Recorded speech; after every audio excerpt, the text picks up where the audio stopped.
Oh, good.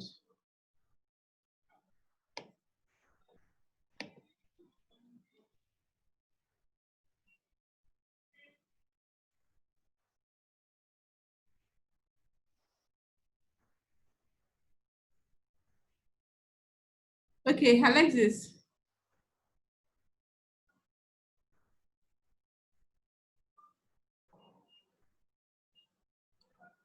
Hello. Hi there, Bisala. Yeah, so Hi. yeah, Back. yeah, good. I was able to fix it. Okay, great. I see you're recording now. They should have a bit less rights than you.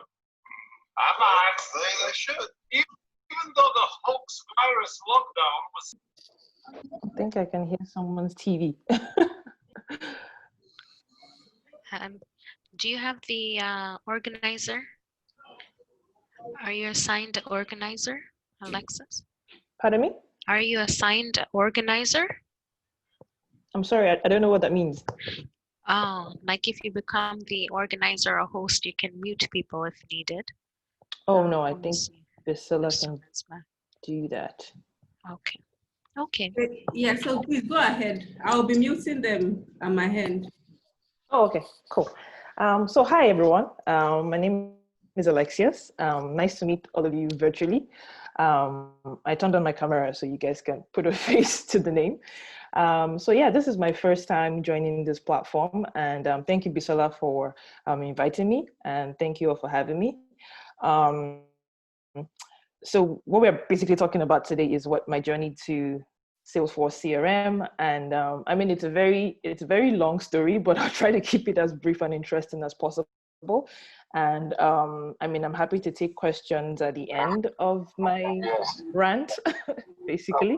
So if anybody wants to ask any questions, I'm happy to share. I'm hearing you. So just somebody that is talking about.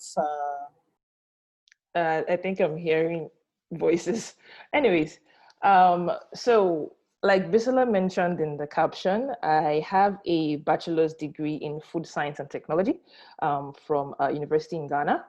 And I mean, while I went to take that course, to be honest, I wasn't very certain as to where my future was going to head to.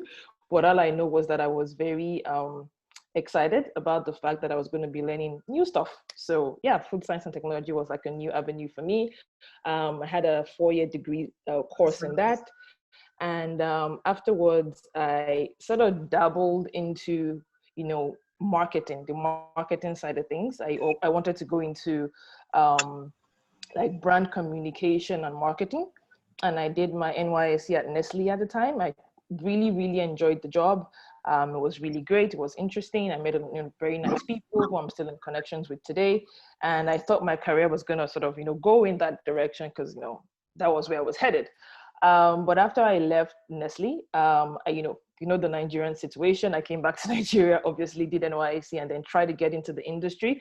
But it was very difficult for some reason. Obviously, the Nigerian environment played a role. And I met a recruiter who was recruiting me for a brand marketing position in Dubai.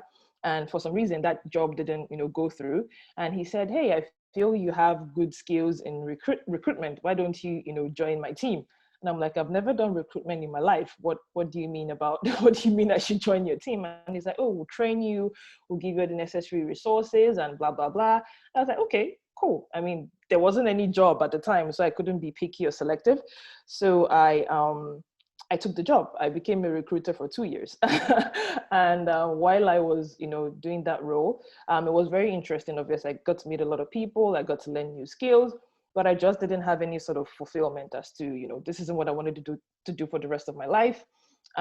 So in that regard, I started to apply for like a master's program. I always wanted to do an MBA, but obviously the funds were something else. So while I was, being a recruiter, I was earning both salary and commission. So I kept, saving money with the help of my family and everything. I applied to Vancouver Island University in Canada here, excuse me. And I got the opportunity to come and take an MBA. while I was taking my MBA, I still wanted to, drive that passion of marketing and branding and strategy. That was basically what I had a flair for and what I thought would be like my career goal going forward. And I got to do an internship as well with a small business, small food company in Canada as well. I did a little bit of financial and marketing planning and analysis for them. And I thought, okay, this wasn't so bad.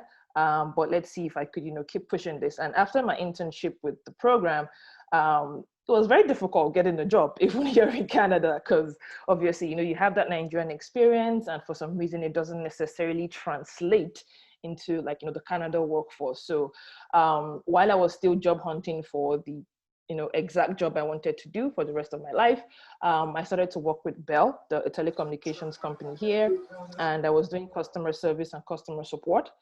While I was in the role, I grew. I became a supervisor. I moved into like an outbound unit where I was mainly making outbound sales calls. And yeah, it was interesting for a while, but like I said, it wasn't fulfilling.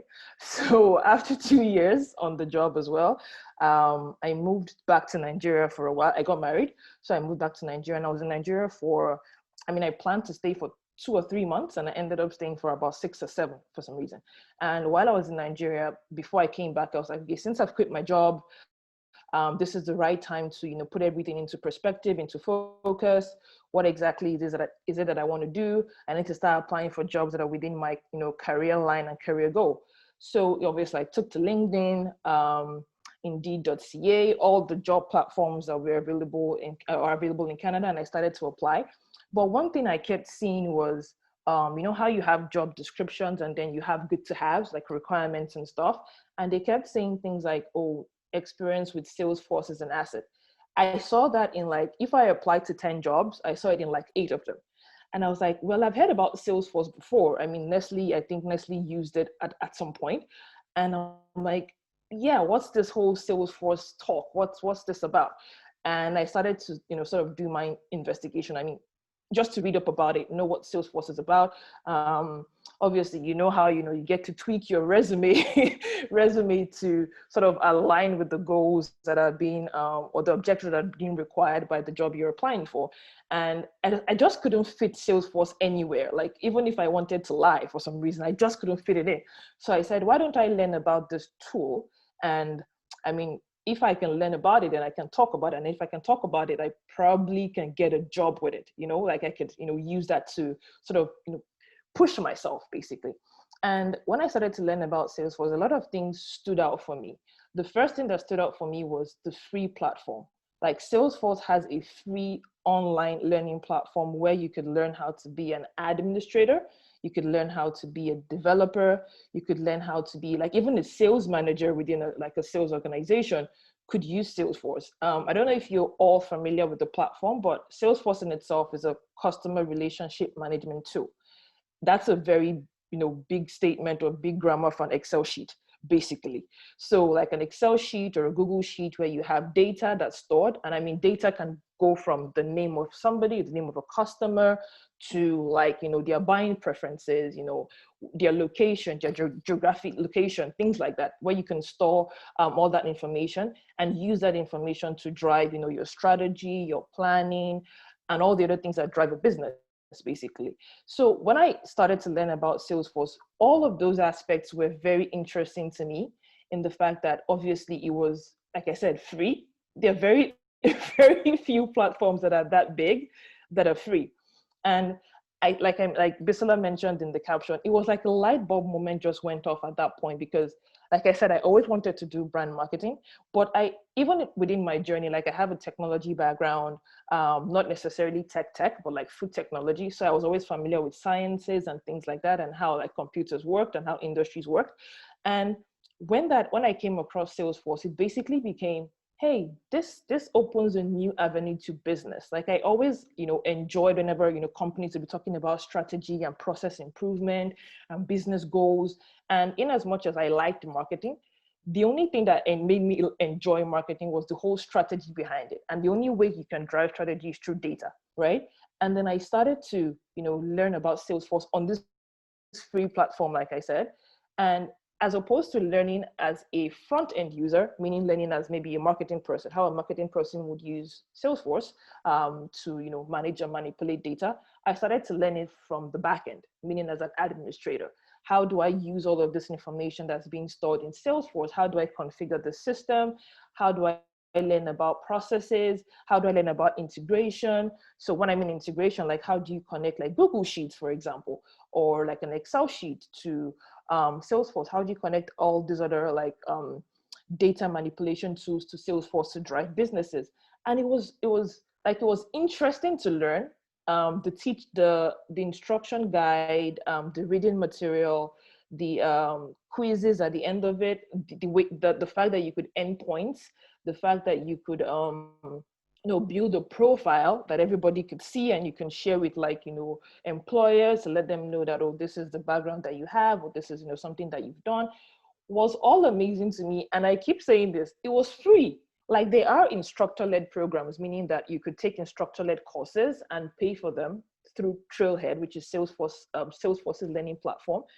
But the fact that every other thing else, like if you didn't want to pay, you know, say $3,000, for example, to take a couple classes in Salesforce, you could pace yourself to learn Salesforce from, you know, from like I said, from an admin perspective or developer perspective, and you could learn courses and train yourself and take quizzes and, you know, get certifications. The certification part isn't free for we have to pay for it to write an exam, but every other thing leading up to that was free. And I was like, well, as a typical Nigerian, not a lot of good things are free. So the fact that that was a learning platform that was free was very interesting. And when I came back to Canada, I started to apply for roles. So I was in Nigeria, like I said, for 6 months. I came back to Nigeria and I started to apply for roles. And I got a job where I had applied for a sales executive job, but like I said, Salesforce experience was an asset also listed there. And when I got to the interview, the sales manager was like, you know, we're just transitioning from like an in-house CRM to Salesforce, and you seem to be the only person who has sort of, you know, ticked a couple more boxes than, you know, we were expecting. Like, how can we talk about this whole Salesforce experience? Can we talk about, you know, your background? Can we talk about, you know, bringing that knowledge to help in the company? So ideally, I had applied for a different role, and the position that was given to me was something that I was more passionate about. And I told myself, I said, somebody wants to pay me money every month to integrate Salesforce platform that I learned for free. Hell yes, I mean, sign me up. So that basically was how it started.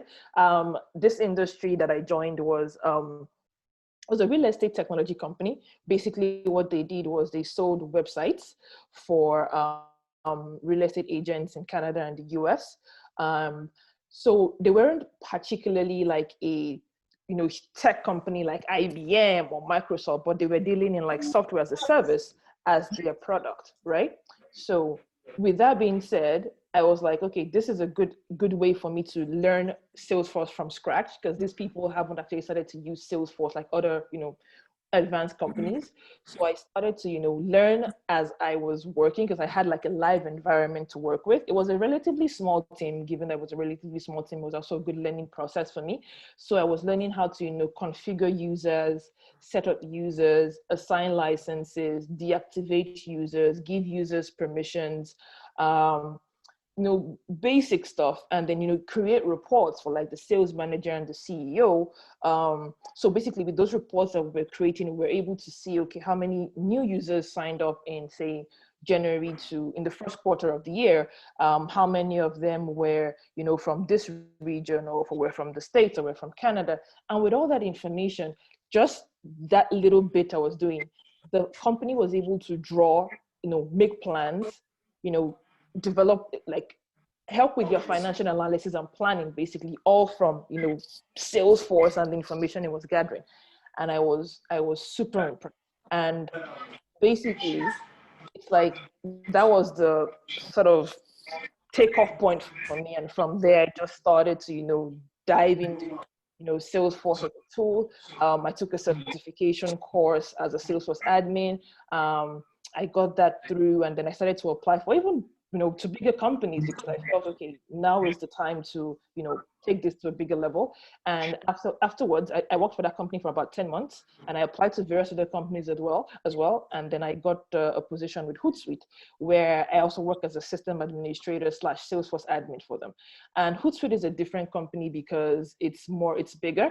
It has over 1,000 employees, spread over the world. There's people in Bucharest, London, Paris, Italy, placed all over the world. And the Salesforce team is stationed here in Canada. So it's like we're managing the whole Salesforce platform for people who are working across the globe. And this is, a more advanced platform. I'm learning more things like, system integrations, because we're integrating more systems, in as much as Salesforce is like the heart and soul of our, data facility within the company. So I know I've talked a lot, but the nutshell, the brain point of this entire ramble is the fact that I didn't have any experience, like zero knowledge. I stumbled into Salesforce. I learned the sort of the path I wanted to take, all for free. I didn't spend a dime on doing any of that. The only thing I spent, obviously, was my time and determination, and that was it. And basically, it's given me the ability to grow from where I was to where I plan to be. And in terms of, remuneration or compensation, Salesforce is one of those industries where I think I saw a picture on Visola's page, Heels and Tech, I believe, I'm not exactly sure where I saw that picture, but it showed Salesforce's growth from like 2014 to 2020.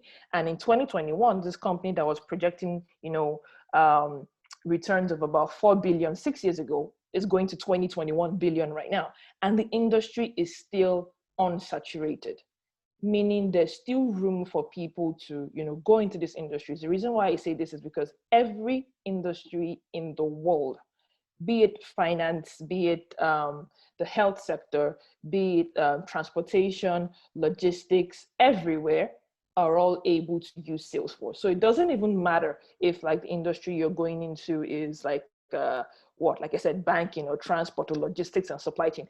Every industry can use Salesforce as a tool. So can you imagine the reach of having, say, 1 million companies in the world all needing to have a Salesforce administrator or a Salesforce developer? There's no amount of labor in the world that can fill all those kind of positions. So there's still room for people who are, coming in new into Canada. There's a lot of, with this whole express entry thing happening and immigration happening in Canada, there's room for a lot of skilled labor. So if this is an avenue that, you had considered, you had thought about it once or twice, I would encourage you to give it a try, continue to push for it. And I'm pretty sure it will take you even way further than you imagined. And when it comes to, like I said, salary and compensation, the minimum starting salary for a Salesforce administrator in Canada is about $50,000 a year, minimum. So if you're looking to start from ground zero, Salesforce administrator, basic level, you're looking at 50 grand. And then if you begin to grow your skills and expertise from there, you're basically going to be earning 6 figures, before you can spell your name backwards. So that's like the journey and transition for me. And I mean, I'm obviously still growing. There's so many levels to, like I said, the Salesforce platform, there's the administrator, there's the solution architect, there's the developer, there's, like I said, marketing managers and sales managers. And then there's like consultants. So if you wanted to be like a Salesforce consultant, you also have the ability to do all of that within this tiny little bubble. So while I don't want to ramble for too long, I see there's a couple, I don't know if there's questions or conversations going on in the chat. So if anyone wants to ask a question, please feel free. I would be more than happy to oblige. Thank you so much for the inspiring story, Alexis. Thank you so much. I'm sure everyone here is inspired to, transition to tech, because like I always say, we do not always have to relocate and start from ground zero. We can, start working on our skills right here in Nigeria. And then once we relocate, we hit the ground running. So my question now is, how long did it take you to learn to become the Salesforce administrator? How long did it take you? So from the time I spent in Nigeria, which was about, say, because I had been in Nigeria for 6 months, but I started to learn Salesforce from like the end of my stay. So I'd say 3 months in Nigeria, and then with hands-on experience, working in the company for about 10 months. I mean, the learning is still ongoing. I haven't finished learning, but in order to gain that, sort of entry, I mean, you can do that within 3 months, 3 to 6 months, if you're dedicated, and it'd even be way faster if you had like instructor-led programs. Like if you didn't want to take it yourself, because like I said, pacing, learning yourself, allow to, take one course today, close your computer and don't open it for like 2 more years. Yeah. But if you have like instructor-led programs where you can take classes, people obviously would require a fee, but people would be more encouraged to do that because you can do it in a shorter amount of time. So like maybe 2 months, you're taking like courses and classes. So yeah. That's actually the case of one of our students. See, she's actually a teacher in Nigeria, the government school. And in fact, I didn't know she was a teacher. She had zero tech background, and she took the CRM course. And right now, like she said, her husband calls her professor now, and it's just, it's just amazing. It's really amazing. So the question, once someone said, can it be possible for you to combine Salesforce admin and Salesforce developer knowledge to acquire? I don't understand. I'll let you answer that, but there are two different things actually. But I'll let you answer that question, Alexis. Okay. Yeah, they're you're very honest. You're on point there where you said there are two different things. Like being an administrator and being a developer are two different things. Developers mostly deal with like coding languages, and admins are more point and click, or more database oriented. The interesting thing about Salesforce is Salesforce as a platform encourages a lot of more point and click techniques, meaning you don't have to learn in-depth coding. I don't think I've ever written a formula successfully in my life from my head since I started to learn Salesforce, because I don't have any developer coding background or coding skills. But the thing about it is, if as a Salesforce admin, you're required to do a little bit of like there are things called validation roles in Salesforce, and they require you to use like formulas and stuff, right? You can always Google them. They're all over the internet. So if you didn't want to, go to the route of, learning code and, learning coding languages, and you wanted to just stick with Salesforce administration and like consulting, you're perfectly fine. You can do that. If you want to combine both together, yes, you absolutely can. It would obviously make you more, like how, when you're bilingual, for example, you have more advantage than someone who is like, not bilingual. So yes, if you wanted to be a developer and an admin side by side, absolutely, you can, take courses, take classes, learn on Trailhead, get certifications, and you'll be on your way. So yeah, you can either combine both, or you can, isolate them. The choice is yours. Hey, sorry, please, I would like to ask the job market. Which one do you think is more open? Like where there are opportunities, either for the administrator or for the developer? That's a very good question. And I mean, without any data or facts, I can't say which one is ideally, which one is better, which one has more opportunities. What I can say for a fact is there's still a large percentage of companies within Canada that haven't adopted Salesforce yet, or are still within the beginning phases of adoption. And what that means is when they are still in that growth phase, they really do not want to go into the whole coding and developer, aspect, right? Because what that means is if you begin to code and develop from day one, you never stop. Like you can't go from coding to point and click. Like it's like walking backwards, right? So for companies who haven't sort of adopted Salesforce or are still wanting to adopt Salesforce, The administrative line would be more, you get more opportunities in there. But for companies who are like bigger and like more structured and have more, growth, and they've been using Salesforce for about 10 plus years, having that developer perspective as well would be great. So like I said, I can't give you exact numbers, but if you wanted to go as a developer, you'll most likely be looking into companies that have more advanced structures, more advanced use of Salesforce as compared to like new or early starters kind of thing. And another point to add to that for developers, you don't necessarily need to work with only Salesforce itself. So as a developer, you could learn more skills because you learn like universal coding languages, right? So if it wasn't like a Salesforce environment, you could still, work with maybe things like NetSuite, which is another like a technology platform, or things like Zora, different platforms like that. So as a developer, I feel like you're a little bit more open to more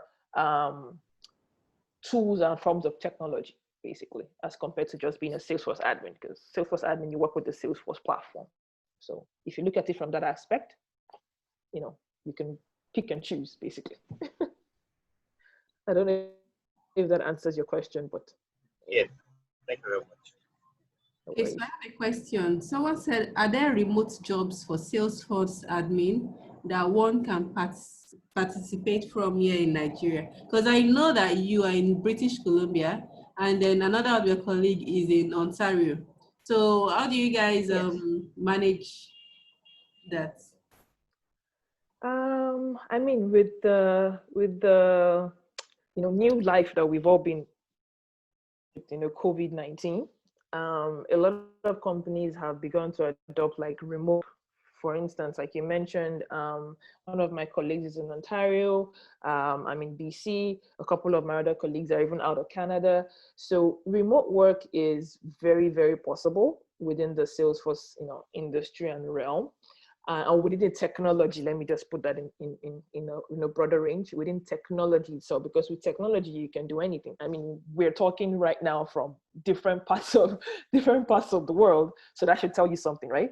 So you don't necessarily need to sit in an office or to sit in to be resident in Canada to actually get remote jobs.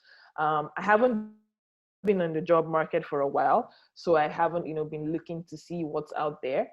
But I can say for a fact that there will be companies, especially now that COVID-19 has become a thing, that would be looking to have people who have these skills and experience or expertise.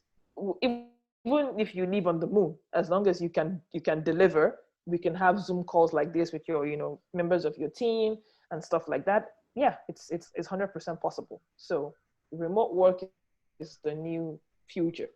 So if companies don't adopt it now, I guess they'll be left behind. So yeah, it is very, very possible. I also like Doable. So. I also like to add, I think I mentioned it for our BA students, that they can also customize their LinkedIn profile. So, once you have your certification, for instance, make sure you update it and you are constantly in the recruiter's face, so that when they need you, your profile will be on top. I think that's another class. The LinkedIn optimization is another class. But what I'm saying is, it's possible for you to get a remote job. But in Canada, I don't know. Canada is dicey. They keep talking about LMIA and stuff like that. But even if it's not Canada, it could be in Australia, it could be in the UK, even it could be in the US. So we are Nigeria is a third world country, so it might not apply to Nigeria. But any developed country is looking to cloud and then also adopting remote work. So I'm sure we answered your question. Imoseme. Imoseme. Yeah, please, I would like to ask, to be a developer in Salesforce, what do you think somebody who has a very knowledge in tech will actually need to be a developer? I'm sorry, Kaide, I didn't quite get the last bit of the question. I'm trying to ask that, what do you think is the appropriate duration for somebody who has a very knowledge in tech? that will be required to become a developer, to become certified in Salesforce? That's another good question, and I'll be very honest with you. I'm not 100% familiar with the developer world, but like I mentioned before, like Salesforce itself, the platform that I know, has these resources online where you could learn. Like they could give you. So if you, for example, if you wanted to become a solution architect, which is another like sort of developer career or skill, you could have courses or classes that lead you up to the certifications that you should take, right? And you could also get like paid training class. I think Bisola offers that as well. I don't know if she offers that for developers too, but you could get like paid training classes that would, depending on where you want to get to, that you take, that would be, that would deliver all of the necessary classes and courses that you're supposed to take to get that certification. I'm not particularly sure. There's no, what's the word? There's no one size fits all answer for this question. So it depends on the sort of your end goal, where you want to be. If you wanted to learn C++ or I think it's Java and all those kind of sort of other coding languages. Yeah, it depends on where you're going to or where your final destination is. And then you can start from there to trace your journey backwards kind of thing. So I don't know if that answers your question, but Yeah, thank you very much. Thank you. No worries. Yeah. Like, Okay, hi. Can you hear me? I don't know if you can hear me. All right, hi. Thank you very much for your session. Okay, so I'm currently a student in a college in Canada, although I'm still studying online, and it has a co-op, so it's a business management course. And for the co-op, I would like to somehow transition into tech, but I don't have any experience. I think the only thing I know how to do right now is create a website. Yeah, so for someone like me, what would your advice be? Like, where do I even start from? I'm hearing Salesforce for the first time. I'm going to do my research after this to know more about it. But what's your advice for someone like me? So to be honest, you literally answered the question. The advice is research, right? And you might stumble upon something that you might want to learn, like as we're talking about Salesforce right now, like you mentioned, this is the first time you're hearing about it.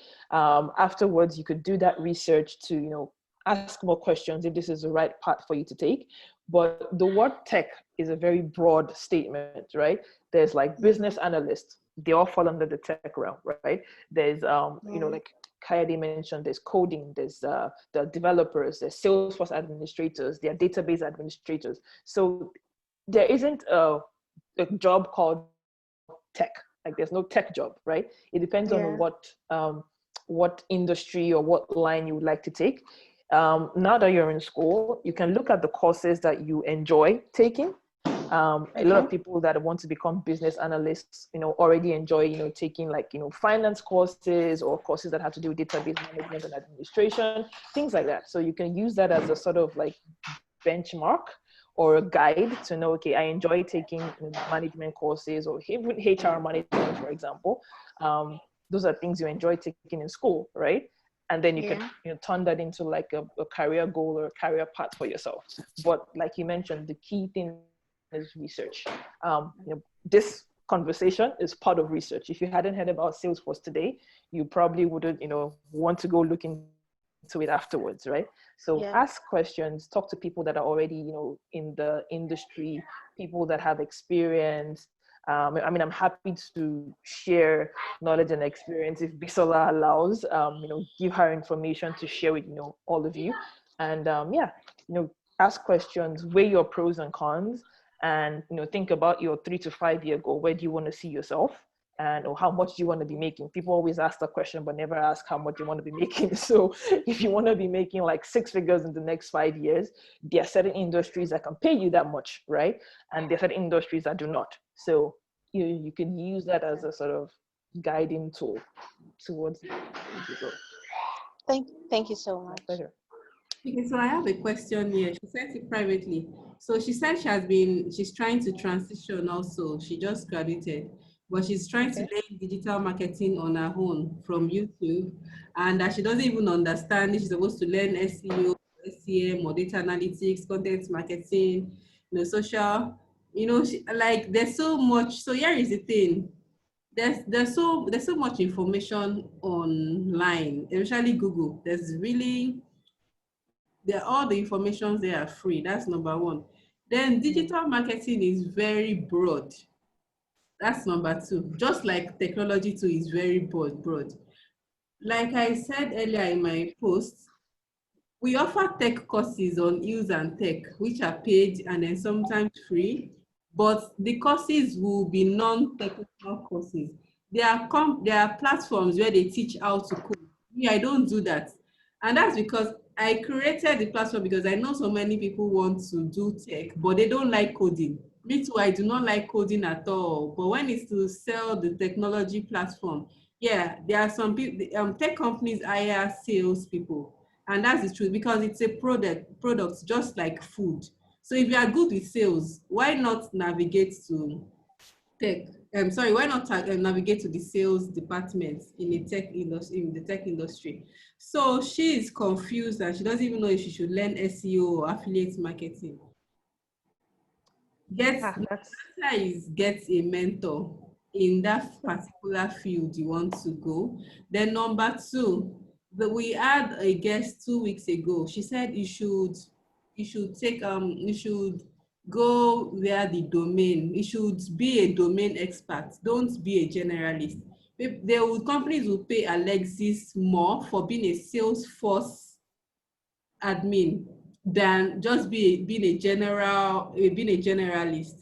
So if you want to become a digital marketing, be an SEO expert or be a YouTube expert or be a Facebook ads expert, but don't just take everything in because you will never lead anywhere, which was why we got facilitators who we pay for their time to guide you because everything online is on Google is free.